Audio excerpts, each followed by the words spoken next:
Bonjour et bienvenue dans la saison 2 de Belgitude, le podcast en français facile qui te parle de la Belgique.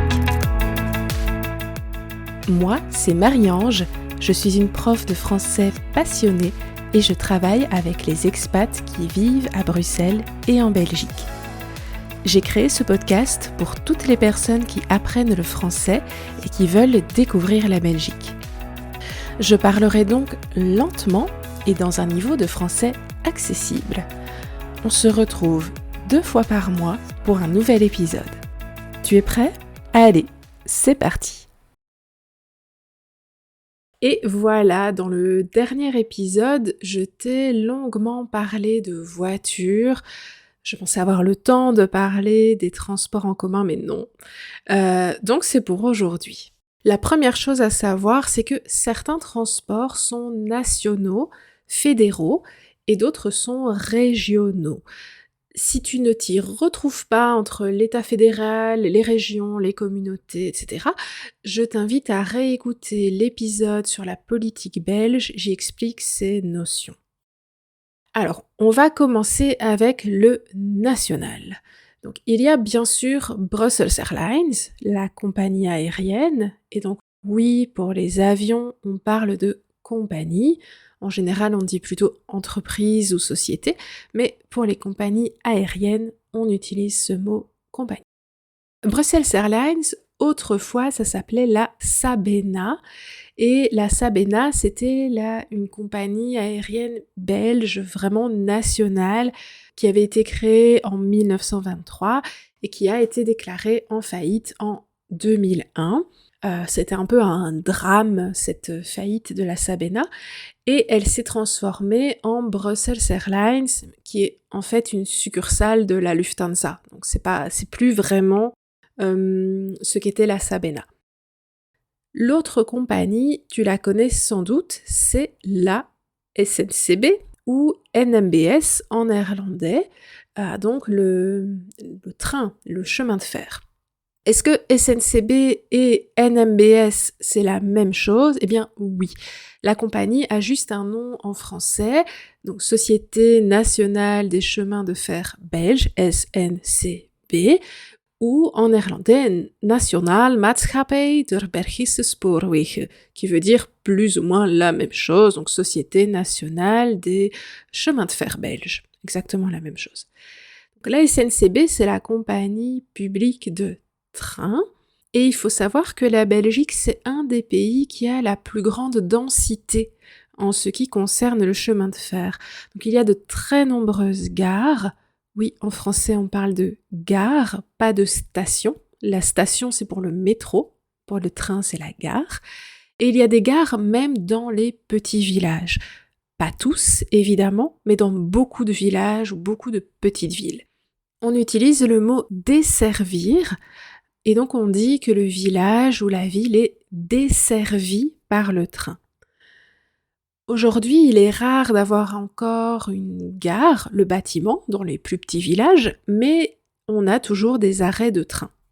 La SNCB, c'est une compagnie publique. Ça lui permet de garder des tarifs accessibles pour les voyageurs. Et donc, une parenthèse, c'est qu'en Belgique, il y a aussi le Thalys qui relie Bruxelles aux Pays-Bas, à l'Allemagne et à la France, et l'Eurostar qui relie la Belgique et la France à l'Angleterre. Ces 2 trains, ces 2 compagnies, donc Thalys et Eurostar, ce sont des trains à grande vitesse, des trains rapides. La Belgique, elle, n'a que des trains régionaux. Donc à la SNCB, il n'y a pas de TGV, simplement des trains classiques. Quelques mots utiles, quand on prend le train en Belgique, on parle de quai, pour le lieu où les voyageurs attendent pour monter dans le train, et de voie, pour l'endroit où circule le train. Et techniquement, le train roule sur des rails. Il faut 2 rails pour former une voie. Dans les annonces de la SNCB, on parle de voie. Par exemple, le train pour Anvers arrive voie 20. Et on utilise l'expression changement de voie si le train n'est pas sur la voie annoncée. On parle de retard ou de train annulé bien sûr, et si tu prends régulièrement le train, surtout en heure de pointe, dans les heures où il y a le plus de circulation, tu sais que c'est fréquent. Et on utilise le mot circuler pour le train. Donc dans les annonces, on va entendre le train numéro 4200, je sais pas quoi, à destination de Mons, ne circulera pas ce jour. Circuler. Et on utilise aussi le mot limiter si le train ne va pas plus loin qu'une gare. On va dire le train sera limité en gare de Charleroi. Normalement, il va plus loin, mais aujourd'hui, il s'arrête là. Et enfin, on parle de terminus pour la dernière gare du train. À Bruxelles, il y a de nombreuses gares et c'est parfois intéressant de se déplacer en train entre communes. Mais bien sûr, les 3 gares les plus importantes, ce sont celles de la jonction nord-sud. Donc c'est Bruxelles Midi, la gare du sud, ou Zuidstation en néerlandais, Bruxelles Centrale et Bruxelles Nord. Ça, c'est ce qu'on appelle la jonction nord-sud. Tous les trains qui traversent Bruxelles, qu'ils viennent du nord et qu'ils aillent vers le sud, ou le contraire, passent sur cette jonction Bruxelles Midi, Bruxelles Centrale, Bruxelles Nord. Pourquoi on appelle Bruxelles Midi et pas Bruxelles Sud, je ne sais pas, ça mérite une petite recherche, je ne l'ai pas faite. Si quelqu'un a la réponse, n'hésitez pas à m'écrire pour me le dire, je publierai. Dans ces 3 gares, la gare centrale, c'est vraiment une ancienne gare souterraine. Elle est tout près de la Grand Place et elle ne dispose que de 6 voies, donc c'est très peu pour tous les trains qui traversent Bruxelles. Et ça donne un trafic assez incroyable. Si tu prends le train gare centrale, tu peux voir des trains toutes les minutes, l'un après l'autre. Et bien sûr, quand il y a un accident ou un problème technique gare centrale, c'est vraiment le bazar. Une dernière chose, si tu voyages en train en Belgique, il n'est pas nécessaire de composter le billet avant de monter dans le train. On fait ça en France, donc il y a des machines où il faut passer son ticket avant de monter dans le train. On dit plutôt d'ailleurs un billet de train, peu importe. Et le billet, il est plutôt contrôlé par le personnel de bord qu'on appelle normalement accompagnateur ou accompagnatrice, mais très souvent on l'appelle le contrôleur ou la contrôleuse. Alors, passons à Bruxelles et aux régions. Dans la région Bruxelles-Capitale, la société de transport régionale, c'est la STIB, ou en néerlandais MIVB. La STIB, elle a 3 types de transports principaux, c'est le métro, le tram et le bus. Le métro bruxellois, il n'est pas si ancien. Il a connu ses débuts en 1892, avec une ligne de pré-métro qui a été creusée pour relier 6 stations. C'était vraiment très petit. Et bien sûr, ça a été mis en place sous l'impulsion de Léopold II, qui est un roi très controversé, évidemment, mais qui a beaucoup construit et modernisé Bruxelles. Mais en réalité, c'est seulement des années plus tard, en 1950, que les vraies lignes de métro souterrain voient le jour. Et aujourd'hui, le métro a 4 lignes. La ligne 1, qui va d'est en ouest, la ligne 2, qui suit l'enceinte historique de Bruxelles, ou la petite ceinture, la ligne 5, qui dessert les communes plus au sud, comme Anderlecht ou Oderghem, et la ligne 6, qui monte vers le Heysel. À ces 4 lignes s'ajoute le pré-métro. Donc en fait, le pré-métro, c'est un tram, mais qui circule en partie en souterrain. C'était un peu l'ancêtre du métro. Et certains Bruxellois l'appellent encore le pré-métro. Le pré-métro, il traverse Bruxelles du nord au sud ou du sud au nord, entre Gare du Nord et Albert, notamment avec les trams 3 et 4. Donc c'est du tram, mais souterrain. Ce n'est pas tout, évidemment. À Bruxelles, il y a aussi des bus de la compagnie wallonne qui s'appelle le TEC. Ce sont des bus jaunes et rouges. TEC, c'est pour transport en commun. On n'a pas cherché compliqué. Et il y a aussi les bus de Lijn, qui sont les bus de la compagnie flamande. Littéralement, de Lijn, ça signifie la ligne. Et ce sont des bus gris et jaunes, si je ne me trompe pas. Le Tech et De Leyne ont principalement des lignes de bus, donc le Tech en Wallonie, De Leyne en Flandre. Il y a quelques métros ou pré-métros, comme à Charleroi ou à Anvers, mais c'est assez limité. Et bien sûr, De Leyne a la célèbre ligne de tram du littoral à la mer du Nord, et c'est un tram qui passe par toutes les villes de la côte belge, et c'est la plus longue ligne de tram du monde. Oui, oui, rien que ça. Au niveau des transports, il y a en Belgique un projet aussi ancien que la rénovation du palais de justice, mais moins ancien que la gare de Mons. Tu sais que nous, les Belges, on a beaucoup d'autodérision, mais beaucoup d'humour, mais là, il faut vraiment de l'humour parce que c'est assez ridicule. Ce projet, c'est le RER. Et les keufs et les meufs dans le RER. La banlieue, c'est pas rose. La banlieue, c'est morose.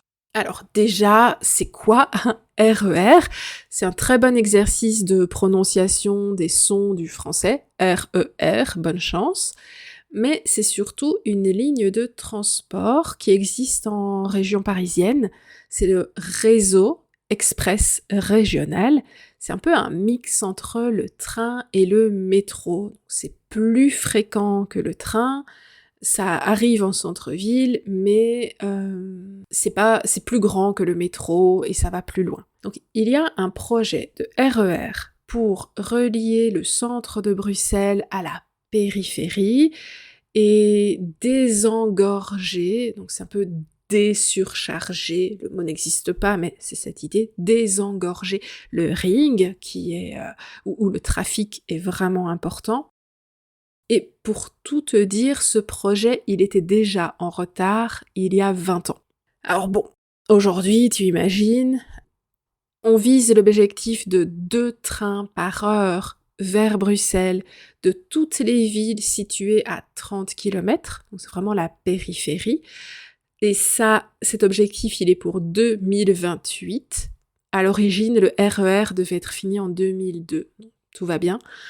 Et l'idée, c'est d'avoir à la fin des trains réguliers vers la capitale, idéalement toutes les 15 minutes, vraiment comme en région parisienne, voire un peu moins, mais voilà. Mais les projections optimistes annoncent ça pour 2040. Vraiment, c'est pas pour demain. Et peut-être qu'en 2040, on en reparlera en disant « oui, le RER, voilà ». Il est nécessaire de faire beaucoup de travaux, et donc certains sont en cours, je pense notamment vers Louvain-la-Neuve, Braine-l'Alleud, ces villes-là, mais ils sont loin d'être finis, ces travaux. Et donc l'expression « être loin de », ça veut dire que c'est pas encore fini, c'est pas pour tout de suite. Enfin, un petit mot sur ce qu'on appelle la mobilité douce, c'est-à-dire la mobilité moins polluante ou non polluante. À Bruxelles, depuis quelques années, il y a vraiment une volonté de développer et d'encourager la mobilité douce et aussi de réduire la pollution. L'exemple le plus marquant de cette volonté, c'est le développement de la zone piétonne dans le centre-ville.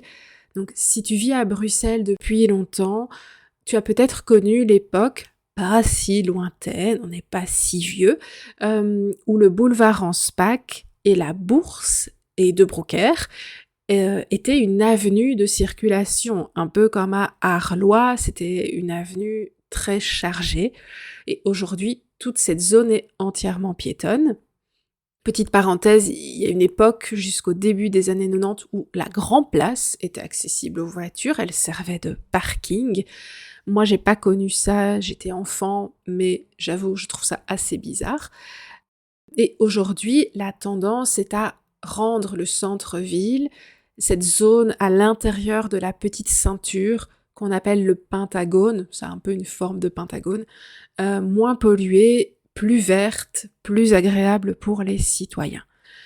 Donc la ville de Bruxelles ou la région bruxelloise encourage les déplacements actifs. Donc on appelle les déplacements actifs la marche, le vélo ou l'utilisation de transports en commun. On limite progressivement l'accès aux voitures, par exemple avec la création de piétonniers, donc de zones où les voitures sont interdites, où les piétons sont les rois.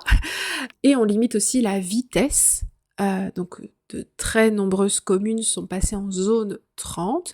On limite la vitesse pour réduire la pollution. Et les véhicules trop polluants, par exemple les vieilles voitures qui roulent au diesel, sont progressivement bannis ou exclus du centre-ville. Tu as peut-être aussi vu l'apparition de rues cyclables à Bruxelles. Alors, normalement en français, on appelle piste cyclable la petite partie de route qui est réservée aux cyclistes.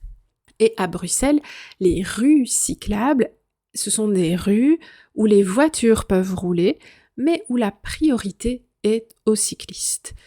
Il y a aussi à Bruxelles des initiatives comme Bike for Brussels ou des associations comme ProVélo qui encouragent l'utilisation du vélo ou du vélo électrique par les Bruxellois. Mais Bruxelles est encore loin d'être une ville comme Strasbourg ou comme certaines villes flamandes ou hollandaises où on se déplace beaucoup à vélo. Il y a du progrès, mais il y a encore beaucoup de chemin aussi pour rendre la mobilité plus douce et moins polluante à Bruxelles. Voilà, je m'arrête ici, c'est encore une fois un épisode un peu long.